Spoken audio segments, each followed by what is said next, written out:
Good morning, students. Today I am going to start a new topic under the chapter 3, current electricity, and the topic is the conductance and the conductivity. And this is my episode number 4, which is in continuation with the episode number 3. And so now coming to the topic, this conductance and conductivity. So what is conductance? Conductance and the conductivity. So the reciprocal of the conductance is called the reciprocal of the resistance is called the conductance. So conductance is equal to 1 upon resistance. The reciprocal of the resistance is known as conductance. So if we denote this conductance by a capital letter G, then G is equal to 1 upon R. And similarly, in case of this conductivity is equal to 1 upon resistivity. Or you may call it the reciprocal of the resistivity is known as conductivity. If conductivity is denoted by a letter sigma, then 1 upon rho is known as the conductivity. So sigma is equal to 1 upon rho, where sigma is the conductivity and rho is the resistivity. Now coming to the new topic, that is the electrical energy and electrical power. So what is this electrical energy? Electrical energy, the total work done or energy supplied by the source of EMF in maintaining the electrical current in the circuit for a given time is called the electrical energy consumed in the circuit. So now suppose if R is the resistance as shown in the figure, and A and B are the 2 points, and across these 2 points a potential difference of V volt is applied, and the current is passing from A to B, and since the current is passing from A to B, that means the potential of point A is higher than the potential of point B, as it is considered that the current flows from the higher potential to the lower potential. And we know that V is equal to IR from the equation number 1. This V is equal to IR, this is by the Ohm's law, and Q is equal to IT, that is by the definition of current, and also by the definition of the potential.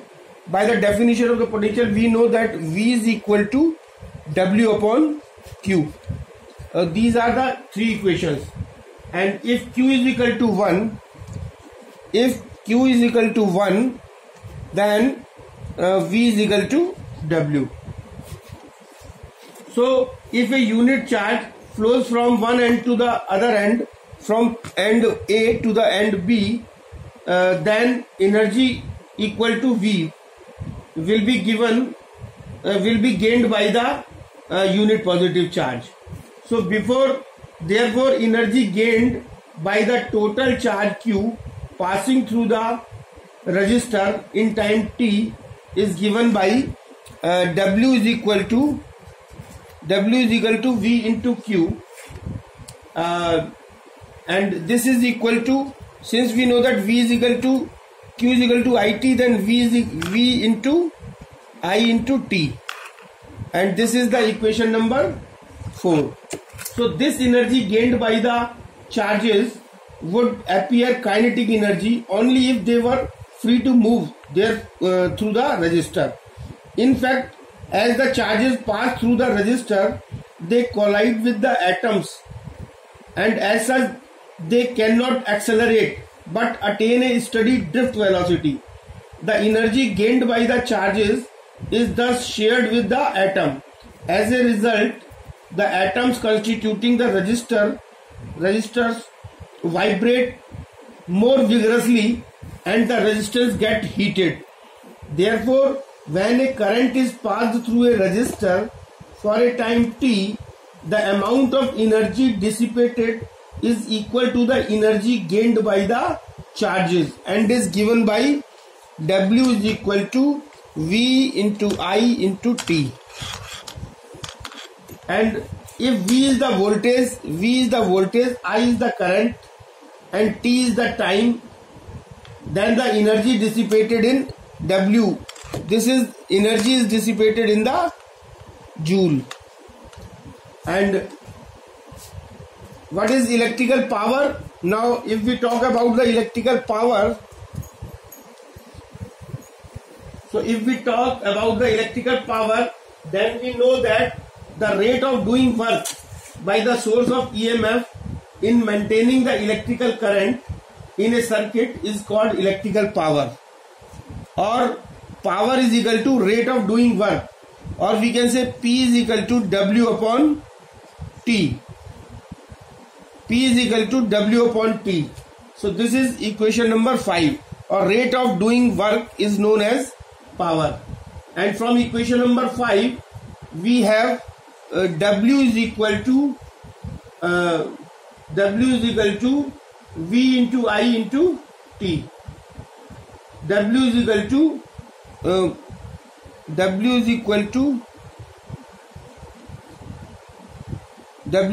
V into I into T, and this is equation number 6. So now P is equal to on putting the value of W over here in equation number 5, then we will get V into I into T divided by T. So T and T cancel, so this is equal to V into I, or P is equal to V into I.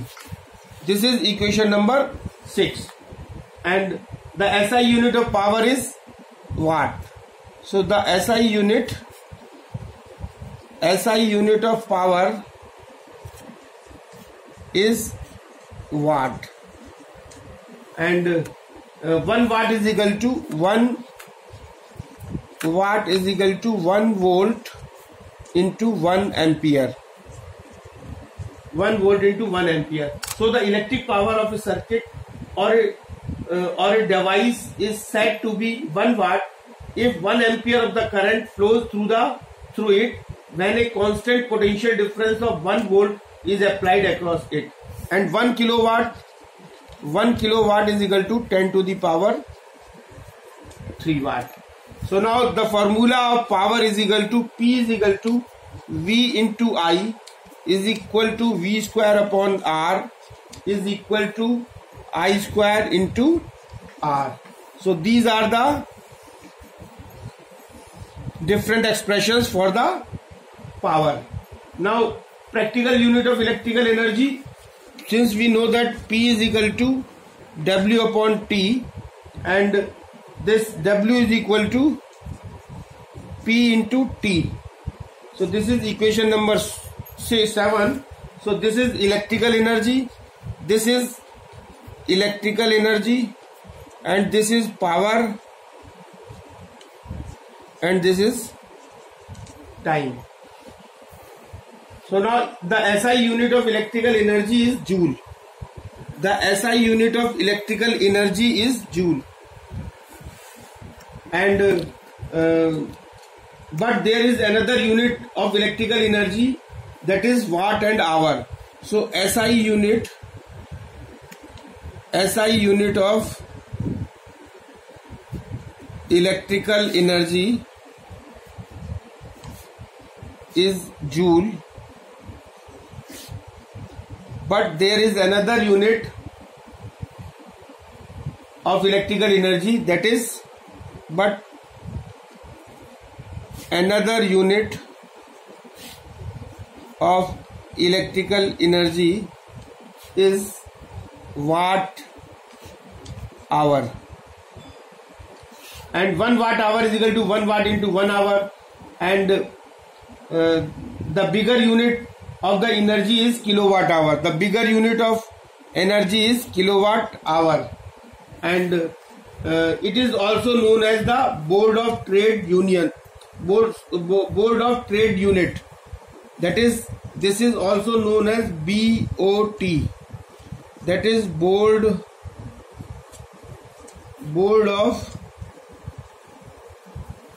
of Trade Unit, or you may call it commercial unit. Commercial unit of electrical energy, and the total energy consumed in kilowatt hour, total energy consumed in kilowatt hour is equal to watt into hour divided by 1000.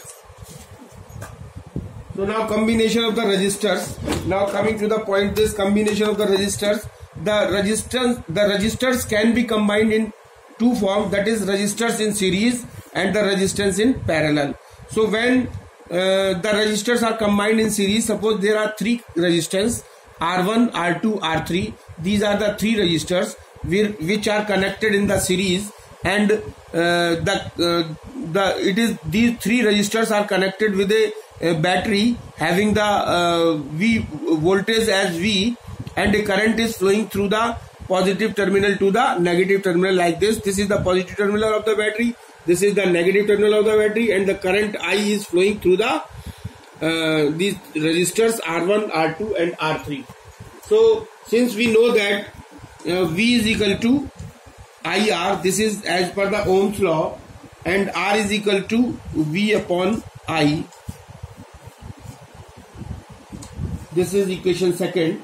And as we know that when the resistors are connected in series, then the current I will flow through all the three resistors, or in the series combination of the resistors, the current I will be same through the resistors R1, through the R2 and through the R3.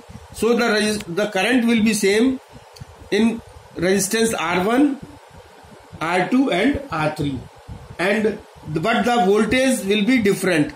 The voltage V1 is the voltage across the resistance R1, and V2 is the voltage across the resistance R2, and V3 is the voltage across the resistance R3. And since V is the total voltage, then this V is equal to V1 plus V2 plus V3, and as per the Ohm's law, V is equal to IR. Then we can write over here IR is equal to IR1 plus IR2 plus IR3, and IR is equal to I common R1 plus R2 plus R3. I will cancel, and the final result is R is equal to R1 plus R2 plus R3, and this is the equivalent resistance. This R is known as the equivalent resistance or net resistance.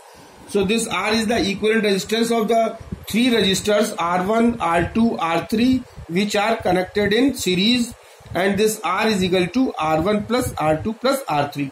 Now coming to the next, that is resistance in parallel. Resistance in parallel. So if as shown in the figure, there are three resistors R1, R2 and R3, and which are connected in parallel as shown in the figure, and these three resistors are connected with the battery of voltage V as shown in the figure.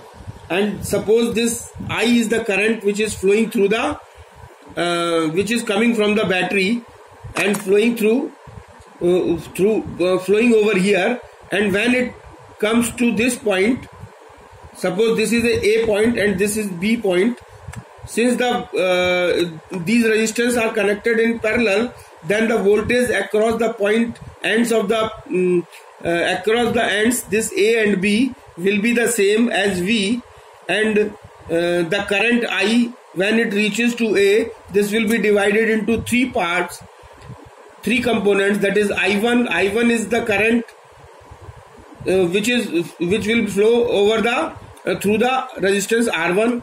I2 is the current which will flow through the resistance R2, and I3 is the current which will flow through the resistance R3. So now, as we know that the resistance, similarly in case of the as per the Ohm's law, V is equal to IR, or we can say V upon R is equal to I. So this is equation first and this is equation second. So in the parallel combination of the resistance, and this V is equal to this I will be divided into three components, I1, I2, I3 as shown in the figure. So I is equal to I1 plus I2 plus I3, and as per the Ohm's law, I is equal to V upon R. So we can write this V upon R1 is equal to V upon R is equal to V upon R1 plus V upon R2 plus V upon R3, and this V upon R is equal to V we have taken as a common, and this will be 1 upon R1 plus 1 upon R2 plus 1 upon R3, and V will cancel, V and V will cancel. So this will come out 1 upon R is equal to 1 upon R1 plus 1 upon R2 plus 1 upon R3. So this is R. This here R is the equivalent resistance of the parallel combination, and 1 upon R is equal to 1 upon R1 plus 1 upon R2 plus 1 upon R3. So this is the final result in the parallel combination of the resistance. So now in parallel resistance circuit, total current through a parallel combination is equal to the sum of the individual currents through the various resistors. This in the parallel combination, this I is equal to I1 plus I2 plus I3, and the current through only any resistor is inversely proportional to its resistance, and the third is the potential difference across all the resistors is the same. So this is the case of the parallel combination.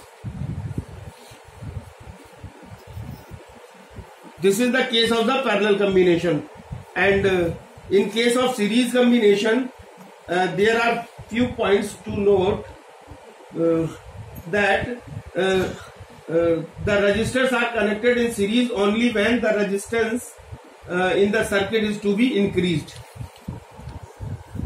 and the value of equivalent resistance R of the series combination is always greater than the value of the largest individual resistance. This is in the case of series combination. So now coming to the next point, that is internal resistance and electromotive force. Internal resistance and electromotive force. Internal resistance and electromotive force. The next topic is internal resistance,